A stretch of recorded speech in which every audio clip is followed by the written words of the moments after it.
Postingan Paula Verhoeven jadi sorotan, singgung soal salah paham.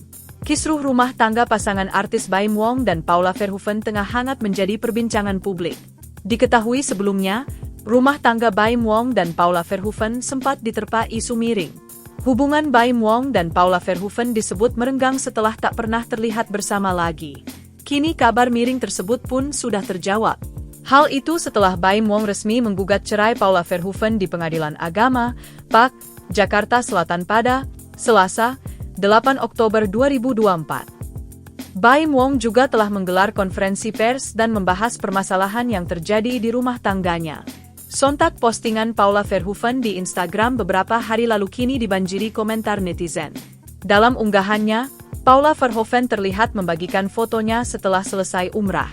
Namun pada caption unggahannya itu menyita perhatian publik. Pasalnya, Paula menyinggung soal berdamai dengan diri sendiri. Selain itu, Paula juga menuliskan mengenai kesalahpahaman. Setelah digugat cerai Baim, Paula justru mendapat banyak dukungan dari netizen. Kebanyakan meminta sang artis untuk tetap kuat di tengah permasalahan yang dihadapi. Download Tribun X sekarang, menghadirkan lokal menjadi Indonesia.